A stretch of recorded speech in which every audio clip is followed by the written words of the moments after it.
नमस्कार विद्यार्थी मित्रांनो मी STI रोहिदास सोंदी पाटील आपले आमच्या यूट्यूब चॅनलवर स्वागत करतो।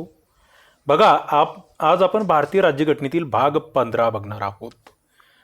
भाग 15 म्हणाल तर अत्यंत महत्त्वाचा, कारण की याच्यामध्ये भारतात ज्या काही निवडणुका होतात आणि त्या निवडणुका जो आयोग घेतो तो निवडणूक आयोग, इलेक्शन कमिशन ऑफ इंडिया यांच्या संदर्भातल्या तरतुदी आहेत। मित्रांनो, अत्यंत महत्त्वाचा असा भाग आपण तात्यांच्या ठोकळ्यातून बघतो आहोत। तुम्ही स्पर्धा परीक्षांची तयारी करत असाल तर तात्यांचा ठोकळा हे एक अत्यंत विश्वसनीय संदर्भ साहित्य, आणि आपण तो ठोकळा कसा पाठ होईल आपला, त्याच्यातल्या सगळ्या कन्सेप्ट आपल्याला कशा समजून घेता येईल हे या ठिकाणी बघतो आहोत। आपण या ठिकाणी पूर्ण राज्यघटना बघतो आहोत, एक एक भाग आपण पुढे घेऊन चाललेलो आहोत। ओके, भाग 15 या ठिकाणी आपण बघतो आहोत।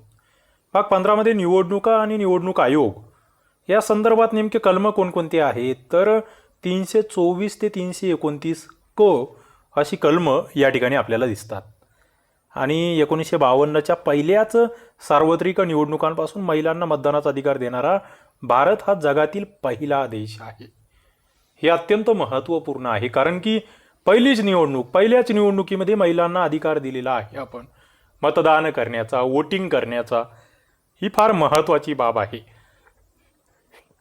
कारण की मित्रांनो इतर देशांमध्ये असं झालं नाही। इतर देशांमध्ये आधी पुरुषांना अधिकार, नंतर हळूहळू महिलांना संघर्ष करावा लागला, परंतु आपली जी राज्यघटना आहे तिचं जे काही विकसित रूप आपण म्हणूया, दूरदृष्टीपणा म्हणूया, त्याला या ठिकाणी नक्कीच दाद द्यावी लागते। मग भारताचा निवडणूक आयोग नेमका काय आहे, इलेक्शन कमिशन ऑफ इंडिया काय आहे, जरा व्यवस्थित आपण बघूया। कलम 324 यानुसार भारतात निवडणूक आयोगाची स्थापना करण्यात आली आहे। मित्रांनो, कलम 324 तुमचं तोंडपाठच असलं पाहिजे। 324 324 कलम भारतीय निवडणूक आयोगासंदर्भात आहे, आणि हा एक कायमस्वरूपी स्वतंत्र असा आयोग आहे। ओके, याची स्थापना ही कायमस्वरूपी केली आहे, जो कधीही त्या ठिकाणी नष्ट होणार नाही अशा स्वरूपाचा। मग कधी झाली याची स्थापना, तर 25 जानेवारी 1950 या तारखेला केंद्रीय निवडणूक आयोगाची स्थापना झाली। आणि हा जो स्थापना दिवस आहे, ज्याला आपण 25 जानेवारी म्हणतो, हाच दिवस आपण राष्ट्रीय मतदार दिन म्हणून साजरा करत असतो। मित्रांनो, तुम्हाला जर माहीत असेल थोडंसं वेगळं, तर बघा आपले मूलभूत कर्तव्य आहेत जे कलम 51 भाग 4 मध्ये दिलेले आहेत, त्या संदर्भात एक वेगळा प्रश्न विचारला जातो खालीलपैकी कोणकोणते मूलभूत कर्तव्य नाही आहे किंवा आहेत। त्या ठिकाणी मतदान करणे हे मूलभूत कर्तव्य आहे अशा स्वरूपाचे काही वेळेस विधानं आलेले आहे त्याच्या आधी। तर एक मुद्दा लक्षात घ्या, मतदान करणे हे मूलभूत कर्तव्य नाही आहे, हा एक मुद्दा लक्षात ठेवा। बरेच वेळेस आपल्याला वाटू शकतं की हे मूलभूत कर्तव्य आहे बाबा, ते कंपल्सरी आहे। मित्रांनो, या संदर्भात एक राज्य आहे गुजरात राज्य, की ज्या ठिकाणी मतदान करणे अनिवार्य केलेले आहे, मात्र भारतीय राज्यघटनेमध्ये तशी अजून तरी तरतूद नाही आहे, हे लक्षात घ्या। पुढे 2017 पासून 5 जुलै हा महाराष्ट्रामधील आपण मतदार दिन साजरा करतो आहोत, ज्याला राज्य मतदार दिन सुद्धा तुम्ही म्हणू शकता। म्हणजे या ठिकाणी तुम्हाला 2 दिनविशेष लक्षात ठेवायचे आहेत, 25 जानेवारी राष्ट्रीय मतदार दिन आणि 5 जुलै राज्य मतदार दिन। आता एक केंद्रीय निवडणूक आयोग जो आहे, या आयोगाचे जे आयुक्त असतात, मुख्य निवडणूक आयुक्त, त्यांचे कार्यालय कुठे आहे, तर तालकटोरा जे दिल्ली या ठिकाणी स्थित आहे, त्या ठिकाणी हे कार्यालय।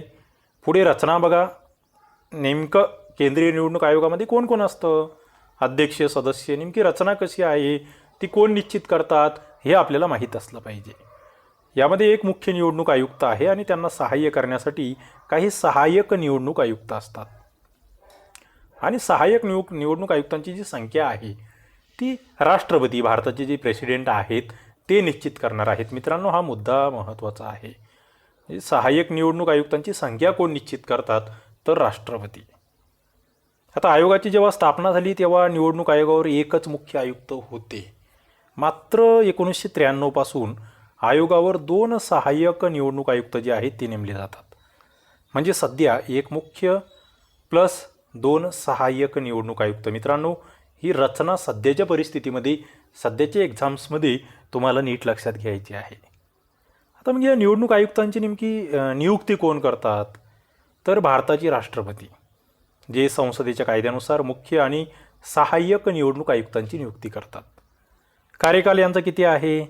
तर भारताचे मुख्य निवडणूक आयुक्त तसेच सहाय्यक निवडणूक आयुक्त जे आहे त्यांची नियुक्ती ज्या दिनांकापासून होईल तेव्हापासून 6 वर्षे किंवा वयाची 65 वर्षे याच्या आधी जे पूर्ण होईल तोपर्यंत ते पदावर कार्यरत असतील. म्हणजे मित्रांनो, थोडक्यात मॅक्झिमम कालावधी म्हणाल तर 6 वर्षापर्यंत.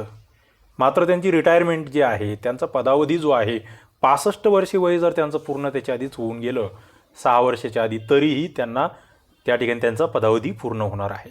म्हणजे 6 वर्षे किंवा 65 वर्षे जे जास्त असेल ते त्या ठिकाणी आपण गृहीत धरायचं आहे. आता निवडणूक आयुक्तांचा दर्जा मित्रांनो हे फार महत्त्वाचं आहे. जे पदश्रेणी आपण म्हणतो त्यांचा दर्जा नेमका कुणाच्या दर्जाप्रमाणे आहे हा प्रश्न विचारला गेलेला आहे. तर निवडणूक आयुक्तांचा दर्जा हा सर्वोच्च न्यायालयांच्या न्यायाधीशाप्रमाणे असतो, हे आपल्याला लक्षात घ्यावं लागेल. आता राजीनामा द्यायचा आहे निवडणूक आयुक्तांना, ते मुख्य असतील किंवा सहाय्यक निवडणूक आयुक्त असेल, मुदतपूर्व त्यांना जर राजीनामा द्यायचा असेल तर ते कोणाकडे देतील? तर भारताच्या राष्ट्रपतींकडे. म्हणजे मित्रांनो, निवडणूक आयुक्त, मुख्य निवडणूक आयुक्त किंवा सहाय्यक निवडणूक आयुक्त यांचं पद हे किती महत्त्वाचं आहे. त्यांची नियुक्ती राष्ट्रपती करता आहेत, त्यांची संख्या राष्ट्रपती ठरवता आहेत, त्यांचा राजीनामा राष्ट्रपतींकडे द्यायचा आहे. यावरून त्या पदाची उंची तुम्हाला कळते आहे, त्या पदाचं महत्त्व आपल्या लक्षात येतं आहे. आता पदच्युती कशी होणार? त्यांना पदावरून आपण कमी कसं करणार? तर कर्तव्य पालनामध्ये जर काही चुका झाल्या तर निवडणूक आयुक्तांना महाभियोग पद्धतीद्वारे पदावरून दूर केले जाते. मित्रांनो, हा फार महत्त्वाचा प्रश्न आहे. महाभियोग पद्धती म्हणजे तुम्हाला माहीत असलं पाहिजे. आता या ठिकाणी महाभियोग हा शब्द उच्चारला गेला, तुम्हाला लगेच इतर आपण याच्या आधी जे बघितलेलं आहे विविध लेक्चर्समध्ये की महाभियोग पद्धती नेमकी कोणाकोणासाठी वापरली जाते, तुम्हाला ते लगेच सांगता आलं पाहिजे की महाभियोग पद्धती या व्यक्तींसाठी आहे. नक्कीच तुम्ही कमेंट बॉक्समध्ये उत्तर देऊ शकतात. आता काही जण विचारतात, तुम्ही डायरेक्ट प्रश्न विचारतात, आम्हाला माहीत नसतं. तुम्हाला माहीत केव्हा होणार मित्रांनो? जेव्हा तुम्ही जुने लेक्चर्स बघितलेले असतील किंवा वाचन केलेलं असेल. ज्यांचं वाचन आहे ते पटपट उत्तरं देतात. ओके. आता ज्यांचं वाचनच नाही आहे त्यांना ते नवीन वाटणार. आता ज्यांनी राष्ट्रपती हा टॉपिक बघितलेला आहे, उपराष्ट्रपती हा टॉपिक अभ्यासलेला आहे, त्यांना महाभियोग पद्धती म्हणजे नेमकी काय आहे तेही आपण डिटेलमध्ये त्याची चर्चा केलेली आहे. त्याच्यामुळे ते डबल मी या ठिकाणी सांगणार नाही. तुम्हाला त्यासाठी प्लेलिस्टमध्ये तुम्ही जा, आपली राज्यघटनेची प्लेलिस्ट आहे, त्यामध्ये सगळे व्हिडिओज बघा, तुम्ही सगळे लेक्चर्स बघा. तुमची एकही कन्सेप्ट अपूर्ण राहणार नाही. प्रत्येक मुद्दा तुमचा क्लिअर झालेला असणार आहे आणि प्रत्येक पुढचा टॉपिक हा मागील टॉपिकवर अवलंबून असतो, हे कधीही लक्षात ठेवत जा. त्याला आपण पूर्वज्ञान म्हणत असतो. हा मुद्दा फार महत्त्वाचा आहे. ओके. तर महाभियोग पद्धती एक अवघड अशी पद्धती आहे, सहजासहजी दूर करता येत नाही, हे महत्त्वाचं आहे. आता निवडणूक आयोगाची कार्य काय आहेत बघा. कलम 324(1) कलम 324(1) नुसार निवडणूक आयोग हा देशामध्ये मुक्त आणि न्यायपूर्ण वातावरणामध्ये निवडणूक पार पडणार आहे. काय? निवडणुका घ्यायच्या आहे, पण वातावरण कसं असलं पाहिजे? अत्यंत मुक्त असलं पाहिजे, न्यायपूर्ण असलं पाहिजे. म्हणजे कोणाच्या तरी दबावाखाली किंवा कोणाच्या तरी एका पक्षाच्या बाजूने असं काहीही त्या ठिकाणी चालणार नाही. त्या मुक्त असल्या पाहिजे आणि त्या न्यायपूर्ण असल्या पाहिजे. त्यासाठी विविध कार्य करायचे आहे बघा. संसदेच्या सर्व निवडणुकांकरिता मतदार याद्या तयार करणे असतील, प्रत्येक घटक राज्यांच्या विधानमंडळाच्या निवडणुकीकरिता मतदान यादी तयार करणे असतील. म्हणजे लक्षात येतं एक तुमच्या संसदेच्या सर्व निवडणुका, घटक राज्याच्या सर्व निवडणुका, ज्या विधिमंडळाच्या निवडणुका आहेत त्यांच्या काय तयार करायच्या आहे? मतदार याद्या. म्हणजे अत्यंत महत्त्वाचं कार्य मतदार याद्या तयार करणे.